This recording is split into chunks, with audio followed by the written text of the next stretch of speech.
स्वागत आज के हमारे नए क्लास में। जैसा कि आप सभी जानते हैं कि हम आपको कोऑर्डिनेशन कंपाउंड अर्थात उप सहसंयोजन यौगिक में IUPAC नेम कैसे लिखते हैं ये आपको पढ़ा रहे थे। इससे पिछले 5 क्लास इसके बन चुके हैं। आज हमारा क्लास 6 है यानी पार्ट 6 है। इसमें भी कुछ देखिए very most important IUPAC name हमने लिख रखे हैं। इसके नेम आपको बताएंगे कैसे लिखेंगे। जितने भी अभी हम 3 क्लासों में वीडियो बना चुके हैं उसमें जितने भी हमने IUPAC नेम आपको कराए हैं उनकी आप प्रैक्टिस जरूर करें। प्रैक्टिस करने से आपको इनके नाम बहुत आसान तरीके से आप लिख लेंगे। ऐसे चुटकी बजाते ही आप इसका नाम तुरंत लिख लेंगे कि कैसे इसका नाम लिखा जाएगा, लेकिन इसके लिए आपको प्रैक्टिस करनी पड़ेगी। तो चलिए आज बताते हैं इनके कुछ और नाम। सबसे पहला है K3CrCN का होल ऑफ 6। सबसे पहले आपको क्या करना है, सिंपल आयन का नाम लिखना है। K है तो पोटेशियम हमने यहाँ पर लिख दिया है। उसके बाद यहाँ पर देखिए लिगेंड लिखेंगे। CN का होल ऑफ 6 है तो 6 के लिए हेक्सा, CN के लिए साइनो और Cr के लिए हम लिखेंगे क्रोमेट। साइनो क्रोमेट हमने यहाँ पर लिख दिया है। अब ऑक्सीडेशन नंबर लिख देंगे। इसके ऊपर 1 माइनस होता है, 6 है तो 6 माइनस, K के ऊपर 1 प्लस होता है, 3 है तो 3 प्लस, 6 में से 3 जाएगा तो कितना आ जाएगा 3। तो हमने यहाँ पर थर्ड लिख दिया। देखिए कितनी आसान तरीके से इसका नाम लिख रहा है। केवल कुछ ही सेकेंडों में देखिए इतना बड़ा नाम लिख दिया है। तो क्या है, आपको केवल प्रैक्टिस करने की ज़रूरत है। बस आप अगर अच्छी तरीके से प्रैक्टिस करेंगे आप भी हमारी तरह बहुत जल्दी ही 4 से 5 सेकेंड में आप इसका नाम लिख देंगे। अब इसका भी नाम देख लीजिए फटाफट। सिंपल आयन दे नहीं रखा है, लिगेंड से स्टार्ट करेंगे। लिगेंड ये है हमारा। 6 के लिए हम लिखते हैं हेक्सा, लिख दिया। NH3 के लिए लिखते हैं एमीन, एमीन भी हमने लिख दिया। अब यहाँ पर क्या लिखेंगे, CMA का नाम। CMA क्या है, CO, तो CO के लिए लिख देंगे कोबाल्ट, क्योंकि कोबाल्टेट तो लिखेंगे ही नहीं क्योंकि यहाँ पर सिंपल आयन नहीं दे रखा है।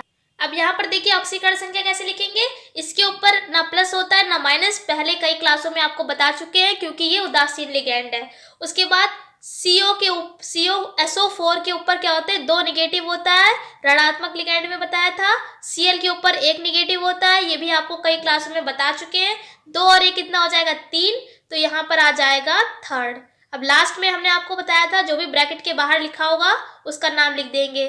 Cl के लिए क्या लिखते हैं क्लोरो, और SO4 के लिए हम क्या लिखते हैं सल्फेट, तो यहाँ पर लिख देंगे Cl के लिए क्लोरो, क्लोरो नहीं लिखेंगे क्लोराइड, क्योंकि इसलिए अगर क्लोरो अगर लिखते तब जब ये ब्रैकेट के अंदर होता, जब ये एक लिगेंड होता तब क्लोरो लिखते या क्लोराइडो लिखते, लेकिन ये ब्रैकेट के बाहर है इसलिए हमने क्लोराइड लिखा है। अब SO4 के लिए हम क्या लिखते हैं सल्फेट। अगर ये भी हमारा अगर लिगेंड होता यानी कि इस ब्रैकेट के अंदर होता तो सल्फेटो लिखते, ब्रैकेट के बाहर ही है तो इसलिए हमने सल्फेट लिखा है। तो इसका नाम क्या हो जाएगा, hexa amine cobalt third chloride sulphate. अब इसका अगला नाम देखिए, यहाँ पर भी सिंपल आयन नहीं दे रखा है तो लिगेंड से स्टार्ट करेंगे।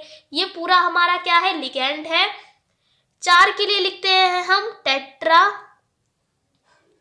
H2O है तो एक्वा, Cl2 है तो 2 के लिए डाई, Cl के लिए क्लोरो या क्लोराइडो, आप जो भी लिखे हमने यहाँ पर क्लोरो लिख दिया है। Cr के लिए लिख देंगे क्रोमियम। अब यहाँ पर देखिए ऑक्सीडेशन नंबर कैसे लिखेंगे, Cl2 है यानी 2 माइनस होंगे, इसके ऊपर प्लस माइनस कुछ भी नहीं होता है। NO3 है तो इसके ऊपर भी क्या होता है 1 माइनस होता है, तो यहाँ पर ऑक्सीडेशन नंबर क्या आ जाएगा 2 और 1 3, तो यहाँ पर क्या आ जाएगा थर्ड। हमने यहाँ पर थर्ड लिख दिया है। और NO3 के लिए हम क्या लिखते हैं नाइट्रेट, तो हमने यहाँ पर नाइट्रेट लिख दिया है। तो इसका नाम क्या हो जाएगा tetra aqua die chloro chromium third nitrate. अब अगला बताते हैं आपको। अगला है हमारा K2, तो K के लिए हम क्या लिखते हैं पोटेशियम, क्योंकि सिंपल आयन का नाम सबसे पहले लिखते हैं। सिंपल आयन हमारा K है तो इसलिए पोटेशियम। CN का होल ऑफ 4 है। लिगेंड का नाम लिखते हैं तो लिगेंड में 4 के लिए यहाँ पर लिखेंगे टेट्रा, CN के लिए साइनो और Ni के लिए लिखते हैं निकिलेट।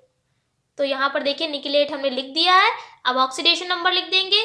K के ऊपर 1 प्लस होता है तो यहाँ पर 2 K है तो 2 प्लस हो जाएंगे। CN के ऊपर 1 माइनस होता है, 4 CN दे रखे तो 4 माइनस, 4 में से 2 जाएगा तो कितना बचेगा 2 बचेगा, तो यहाँ पर क्या आ जाएगा सेकेंड आ जाएगा। तो इसका नाम भी ये हमारा पूरा कंप्लीट तरीके से लिख गया है पोटेशियम टेट्रासाइनोनिकिलेट सेकेंड। अब अगला देखिए, यहाँ पर सिंपल आयन नहीं दे रखा है, तो इसके बाद क्या लिखते हैं हम, लिगेंड का नाम लिखते हैं। ये पूरा हमारा क्या है, लिगेंड है। चलिए लिखते हैं लिगेंड का नाम। 4 के लिए लिखते हैं टेट्रा, NH3 के लिए एमीन, ये तो लिख गया। अब यहाँ पर से लिखेंगे 2 के लिए डाई, H2O के लिए एक्वा। अब क्या लिखेंगे हम, CMA का नाम। तो CMA क्या है, CO के लिए लिखते हैं कोबाल्ट लिख दिया। अब क्या करेंगे, ऑक्सीडेशन नंबर। इन दोनों के ऊपर ना प्लस होता है ना माइनस, क्योंकि दोनों ही क्या है, उदासीन है। Cl के ऊपर 1 माइनस होता है, 3 Cl है तो कितने माइनस होंगे, 3। तो यहाँ पर क्या आ जाएगा, थर्ड। अब लास्ट में जो ब्रैकेट के बाहर है उसका नाम भी लिख देंगे Cl3। तो Cl के लिए क्या लिखते हैं, क्लोराइड। इसका भी नाम देखिए हो गया है कंप्लीट। अगला बताते हैं आपको, FeH2O का होल ऑफ 6 Cl3। यहाँ पर सिंपल लाइन नहीं दे रखा है, तो H2O6 यानी लिगेंड का नाम लिखेंगे। लिगेंड ये हमारा है। 6 के लिए हम लिखते हैं हेक्सा, H2O के लिए एक्वा, Fe के लिए आयरन इसलिए लिखा है, फेरेट क्यों नहीं लिखा है, क्योंकि यहाँ पर सिंपल आयन नहीं दे रखा है, इसलिए हमने इसका जो वास्तविक नाम है Fe को आयरन बोलते हैं, तो आयरन ही लिख दिया है। अब यहाँ पर देखिए Cl3 है, यानी 3 नेगेटिव है यहाँ पर, और यहाँ पर ये तो उदासीन है, ना प्लस होगा ना माइनस, तो यहाँ पर क्या आ जाएगा, थर्ड आ जाएगा Fe के ऊपर। जब यहाँ 3 प्लस है तो यहाँ, जब यहाँ 3 माइनस है तो इधर क्या होंगे, 3 प्लस होंगे, तो यहाँ कितना आ जाएगा, थर्ड आ जाएगा।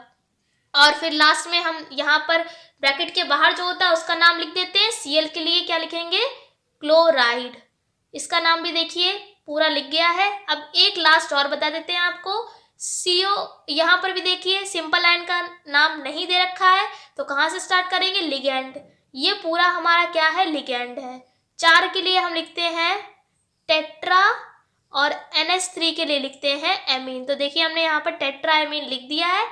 SO4 है, SO4 के लिए हम क्या लिखते हैं, सल्फेटो। यहाँ पर गलत मत कीजिएगा, 4 के लिए टेट्रा मत लिखिएगा, क्योंकि पूरा SO4 है। पूरे SO4 के लिए हम सल्फेटो लिखते हैं, और SO4 के ऊपर 2 निगेटिव होते हैं, ये भी हमने आपको लिगेंड में बताया था। तो पूरा SO4 है, इसलिए सल्फेटो लिखा है, टेट्रा मत लगाइएगा। उसके बाद यहाँ पर CMA का नाम लिखेंगे, CO है तो कोबाल्ट। अब यहाँ पर देखिए लिख देते हैं, इसमें ऑक्सीडेशन नंबर NH3 तो उदासीन है, ना प्लस होगा ना माइनस। यहाँ पर 2 माइनस है, और NO3 के ऊपर अभी ऊपर भी आपको बता चुके हैं 1 माइनस होता है। 2 और 1 कितना हो जाएगा, 3। तो यहाँ पर कितना आ जाएगा, थर्ड। तो यहाँ पर थर्ड आ गया है, और यहाँ पर फिर ब्रैकेट के जो बाहर होता है उसका नाम लिख देते हैं, NO3 है, NO3 के लिए लिखते हैं नाइट्रेट। तो देखिए कितनी आसान तरीके से इनके नेम भी हमने आज आपको बता दिए हैं। कुछ 4-5 और नेम बचे हैं, उनका नाम भी हम आपको अगले क्लास में बता देंगे। कल पूरी तरीके से कोऑर्डिनेशन कंपाउंड में IUPAC नेम पूरी तरीके से खत्म हो जाएगी। तो आशा करते हैं ये सारे नेम आपको समझ में आ गए होंगे। चैनल पर नए हैं तो चैनल को सब्सक्राइब कर लीजिए। वीडियो पसंद आई हो तो एक लाइक कर दीजिएगा। अगर कुछ आपको समझ में नहीं आ रहा है तो आप हमको कमेंट करके बता सकते हैं, आपके डाउट को क्लियर कर दिया जाएगा। फिर मिलते हैं एक ऐसी ही क्लास के साथ, ऐसी ही एजुकेशनल वीडियो के साथ। तब तक के लिए जय हिंद, जय भारत, धन्यवाद।